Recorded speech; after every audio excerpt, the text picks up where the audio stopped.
Getting High with Goals, Jules, Papp.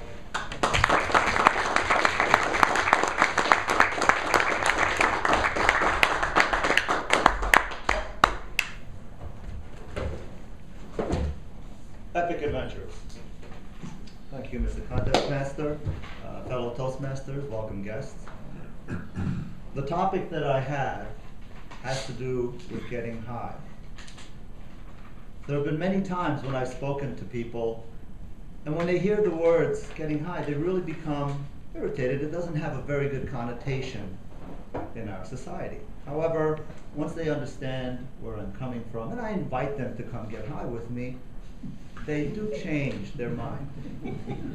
And it's not, I don't do anything illegal. However, getting high oftentimes needs to be something like a project.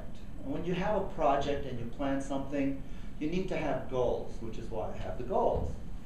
And somewhere in my bag of tricks, I like to hike. I like to snowshoe. So when I do something, I can't just go out and willy-nilly take risks in the wild, because it's more dangerous out there than it is in the city. Well, maybe not.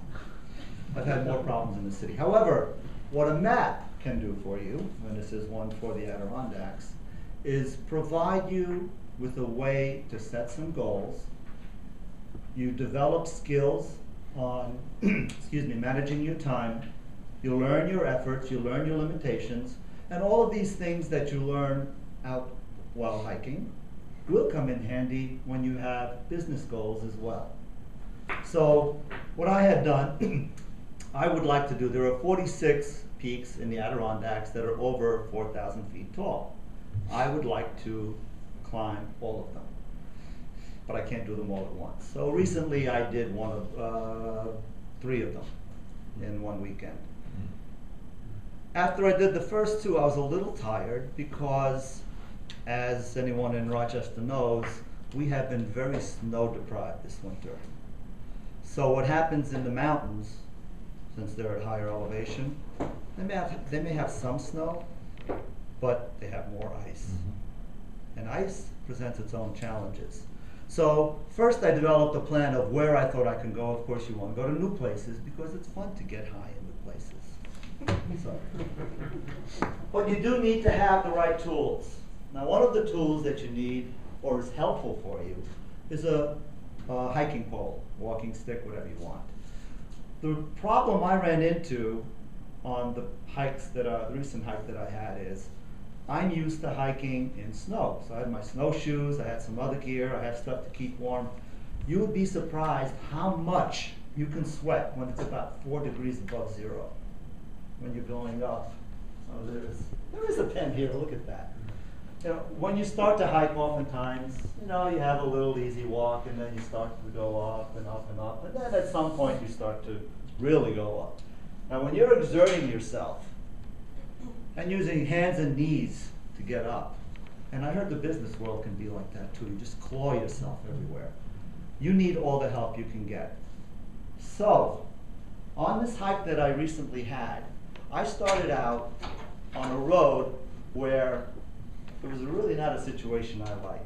I had a 2-mile road walk. And I figured, 2-mile road walk, it's not going to be that bad. I can, I've done longer hikes than that. However, there was a challenge here as well, and my pole did not help me at all. It was a road. People used it for snowmobiling, and it was covered in ice. So before I even started, I had a handicap. The pole, my hiking pole, has a metal tip. If you try to use it on terrain, it slips. So I did not have the right traction gear on because I thought I know how to do this. I'm walking along, falling off. Well, no, I didn't fall. Almost fell many times. So the pole was of no use. However, there are other tools that you can have when you're doing these things. One of them, which I did have with me, we call microspikes. If you remember It's a Wonderful Life, I'm giving out wings. Microspikes fit over your boots, and they have these little crampons, pointy things on the end. So you have this on your boot, and it gives you much better traction. Had I been a little wiser with my time and everything else, I would have put these on at the beginning, because then I could have gotten through the early part and say it had more energy for the high parts. I did not have these on until I started going up. When I started going up, I should have been using full crampons. Now these, ouch. These are wonderful tools. You put these on your boots and you can climb. I could climb this wall with the right ropes. Crampons have these spikes all the way down. However, when you're going up really steep slopes, you have these pointy crampons as well. So you can do what's called kick stepping. So you have your boot, you just kick into the side of the rock, or not rock, excuse me, the ice. You kick into the ice and you lift. The problem is you still have to have all that leg power, and it gets to be pretty tired. So I climbed that mountain, but I had a decision point at one time. I didn't know whether to do the higher one or the lower one, and I needed help.